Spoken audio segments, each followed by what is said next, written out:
In the last chapter we read, we learned that there are a lot of creatures that live in the fen, and there is actually a creature that's more terrifying than Grendel. So, who is that creature that is more terrifying than Grendel? Go ahead and type in the chat.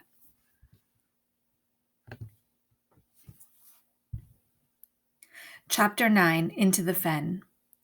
The fen was wild and waste. It stretched as far as the eye could see. The sky over it was gray.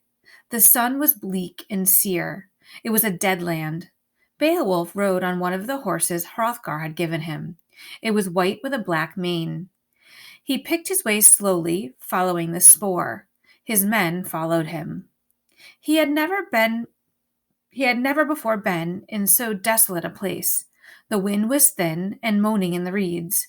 Birds did not sing. Even the light had a brief look about it, as though it were a trespasser. Beowulf wore a blue cloak and the golden collar Queen Wealhtheow had given him. On his head was the helmet that would not break, and at his side the sword as sharp as a flame. However, he did not put his trust in these. He knew that for Grendel's mother, as for Grendel, more subtle and essential weapons were necessary. Beowulf's best weapon was himself. He put all his faith in that. Wealhtheow had begged him not to go. She knew he must. Hrothgar had wanted to come too. He was so incensed by the wanton slaying of Aschir, but Beowulf told him to stay in Herat. A king's place is with his people. Besides, if I fail, as I might against such a she-devil, who would there be to protect this land of Danes? He had promised Hrothgar that he would not sleep until he had found Grendel's mother and rid Hall Herat of the threat of her.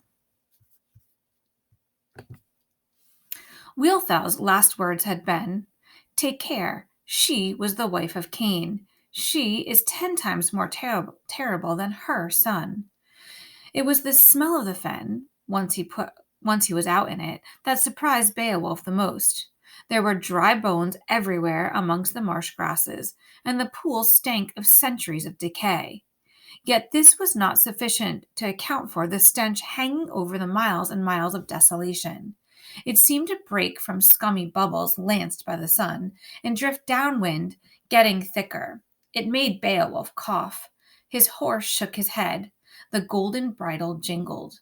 At last the spoor came to an end, and Beowulf drew rein.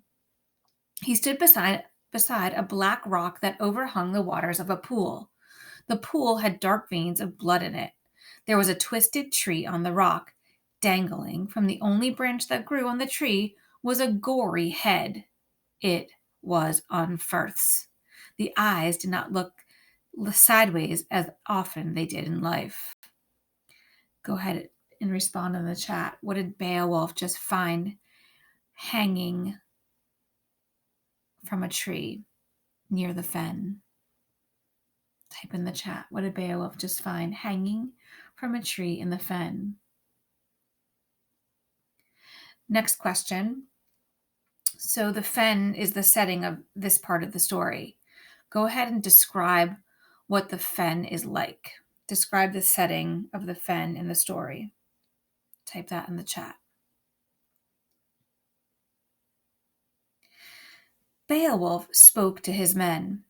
"Bury Unferth's head," he said. "He was a person to be pitied."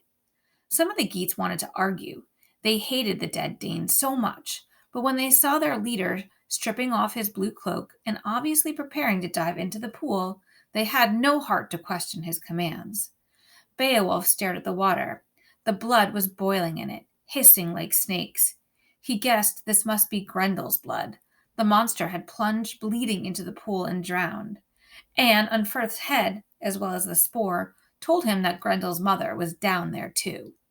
He rubbed at the ring on his finger. He said, "Wait here for me for 2 days and 2 nights. If I do not come back to you before that time has passed, then I shall be dead and lost forever, and do not risk your lives in coming to look for me." His men promised that they would do as he said. None of them thought he would ever see Beowulf again.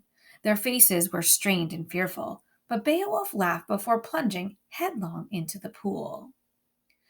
So, what stage or step are we in the hero's journey? Go ahead and type in the chat. What stage or step do you think we're in the hero's journey?